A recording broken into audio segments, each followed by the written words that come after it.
Hey mga brods, eto na nga, Calvin Oftana, alam naman natin kaka-champion na ng TNT ngayong Commissioner's Cup. Pero mga kabrods, hindi nyo ba alam na ito pong San Miguel Beermen ay matagal na palang gustong kunin ito pong si Calvin Oftana.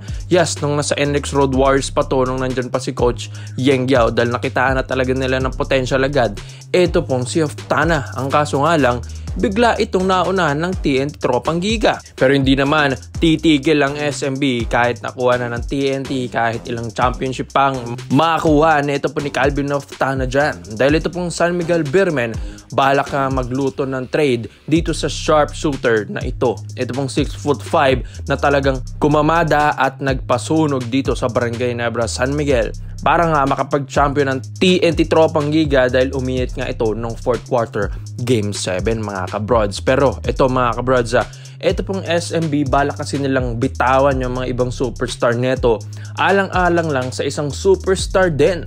Yes, ang dami kasing gagalawin ng SMB dito, lalong-lalo na nagbigay pa ng schedule ang PBA dahil next month na nga pala ang ating All Filipino Cup or Philippine Cup mga kabrods. Kaya ito, gusto nang mag-rebuild ng SMB within this week or next week mga kabrods. Magkakaroon na tayo ng maraming adjustments sa lineup ng SMB. Siguro 3 to 4 players ang magiging bagong player ng SMB at 3 to 4 din ang mawawala sa kanila. Kaya ito, uunahin na nila ito pong si Calvin Oftana, pero hindi naman ito yung pinaka-priority ng SMB. Lalong-lalo na't kaka-champion na ito ng TNT Tropang Giga, syempre bibigyan ito ng malaking sahod at malaking bonus. Pero syempre kung ito pong agent ni Oftana, malaman ito pong offer ng SMB na sobrang laki mga kabrods, baka masilaw ito at lumipat ng San Miguel Beermen dahil hindi rin naman basta-bastang SMB. Ngayon lang talaga yan nagkanda malas-malas nung pagbalik ni Coach Leo Austria dahil nalito nga sila sa play dahil from Coach George Gallen to Coach Leo Austria to maagang Boracay ng SMB. Pero pag ito ay nag-rebuild ng maayos, nag-ensayo ng maayos, nag-aral ng plays ng maayos mga kabrods, iba ang SMB kapag nagseryoso na. Line up pa lang, super studded na mga kabrods. Paano pa kung nandyan pa ito pong si Calvin Oftana.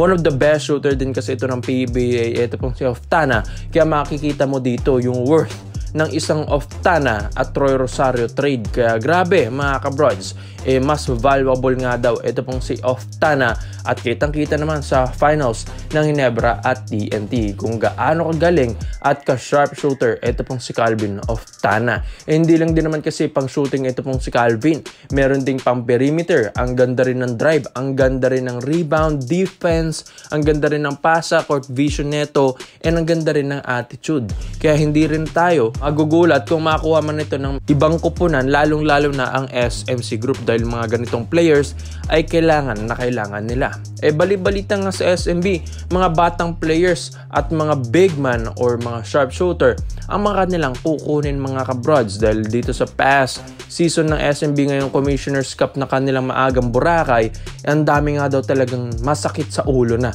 sa kanila. Lalong-lalo na nga daw yung mga inconsistent players dito mga kabrods. Hindi na natin babanggitin, kung SMB fans ka, alam mo na kung sino-sino yung mga yon.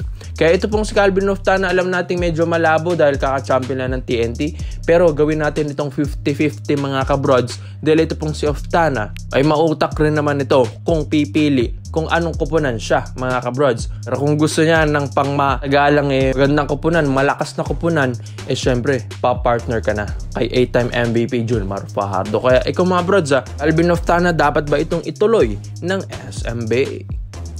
Dito naman po tayo sa kabilang balita naman natin mga kabrods.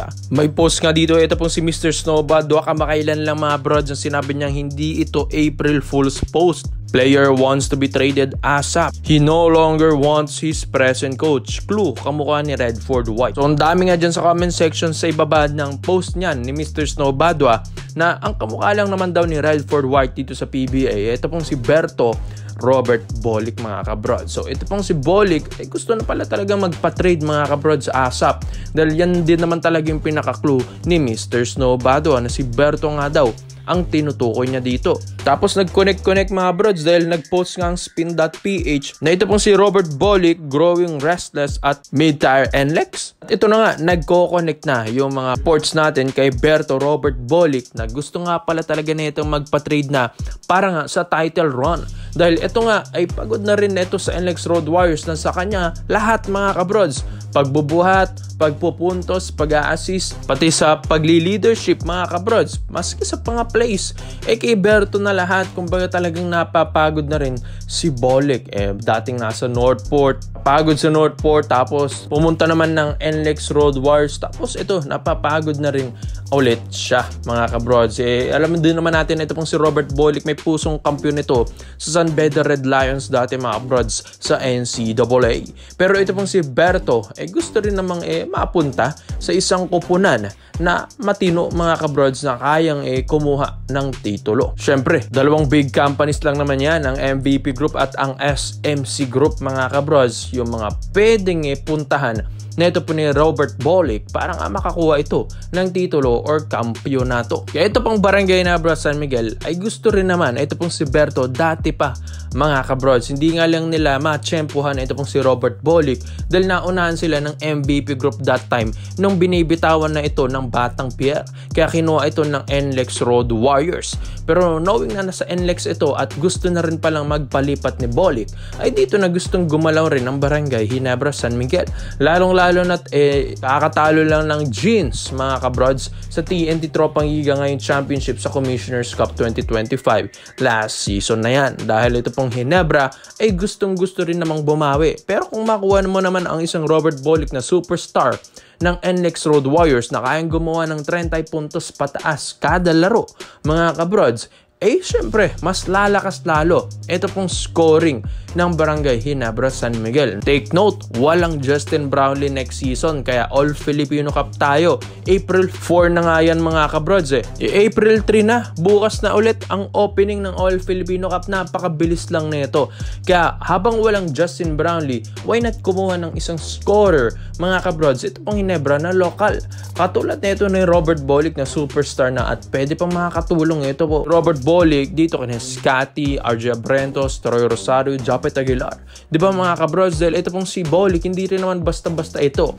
Pansin nyo kada laro kay Berto, talagang kita mo sa mukha niya yung gutom sa laro, yung gutom na manalo, yung galit niya para manalo. Maski nga teammates niya naiinis na lang talaga siya dahil hindi nga sila manalo ng maayos. At nakikita ko yung leadership ni Berto mga brods nag-i-improve lalo. Kaya dito sa Hinebra talagang jackpot sila kung makuha nila. Ito pong si Robert Bolick, scorer na maganda pang depensa, maganda pang kanyang leadership sa laro at gustong gusto pang manalo. Kumbaga makikita mo na pwede itong magkaroon ng dugong never say die. Ito pong si Robert Bolick. Kaya mga kabrods, ito pang mga reports and rumors na paunti-unti na siyang mag-e-exit ng NLEX mga kabrods sabay arangkada ng Barangay Hinebra. Kaya komento mo lang ang opinion mo dito mga brods at isa-isay natin yan Robert Bolick to Barangay Hinebra San Miguel. Salamat po sa panonood mga brods. This is Phil Basketball. Yun lang. I'm out.